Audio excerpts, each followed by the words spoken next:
श्री माधवाचार्य का जन्म विक्रम संवत का माघ शुक्ल सप्तमी के दिन तमिलनाडु के मंगलूर जिले के अंतर्गत बेलाली ग्राम में हुआ था। इनके पिता का नाम श्री नारायण भट्ट और इनकी माता का नाम श्रीमती वेदवती था। ऐसा कहा जाता है कि भगवान नारायण की आज्ञा से भक्ति सिद्धांत की रक्षा और प्रचार के लिए सुबह श्री वायुदेव ने ही श्री माधवाचार्य के रूप में अवतार लिया था। बचपन में ही ये अपनी अलौकिक प्रतिभा से लोगों को आश्चर्यचकित कर देते थे।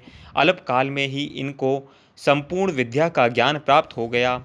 जब इन्होंने संन्यास लेने की इच्छा प्रकट की तब इनके माता पिता ने मोहवश इसका विरोध किया। श्री माधवाचार्य ने अपने माता पिता के तत्कालिक मोह को अपने अलौकिक ज्ञान के द्वारा निर्मूल कर दिया। इन्होंने 11 वर्ष की अवस्था में अद्वैत मत के विद्वान सन्यासी श्री अच्युत पक्षाचार्य से संन्यास की दीक्षा ग्रहण की। इनका संन्यास का नाम पूर्ण प्रज्ञ रखा गया।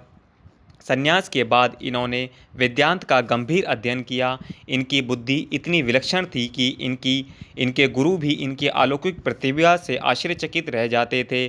थोड़े ही समय में संपूर्ण दक्षिण भारत इनकी विद्वता की धूम मच गई।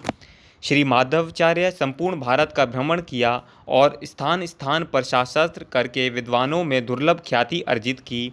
इनके शास्त्रार्थ उद्देश्य भक्तिभाव का प्रचार, वेदों की प्रामाणिकता स्थापना, मायावाद का खंडन तथा शास्त्र मर्यादा का संरक्षण करना था। गीता भाष्य का निर्माण करने के बाद इन्होंने बद्रीनारायण की यात्रा की। वहाँ इनको भगवान वेदव्यास के दर्शन हुए।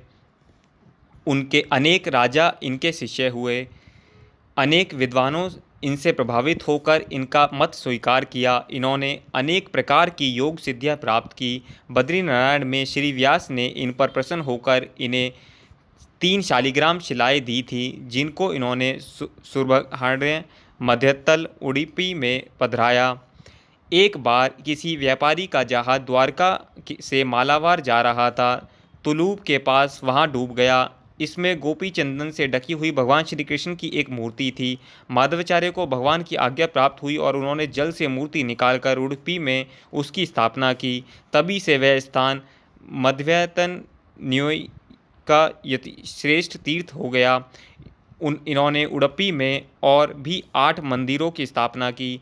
आज भी लोग इनका दर्शन करके जीवन का वास्तविक लाभ का प्राप्त करते हैं। ये अपने जीवन के अंतिम समय में सरिदंतर नामक स्थान में रहते थे। यहीं पर इन्होंने अपने 5 भौतिक शरीर का त्याग किया। देह त्याग अवसर पर इन्होंने अपने शिष्य को श्री राम जी की मूर्ति और व्यास जी की दी हुई शालिग्राम शिला देकर अपने मत के प्रचार की आज्ञा दी। इनके शिष्य के द्वारा अनेक मठ स्थापित हुए। श्री माधवाचार्य अनेक ग्रंथों की रचना, खंडन और भगवान की भक्ति प्रचार करके लाखों लोगों को कल्याण पथ का अनुगामी बनाया।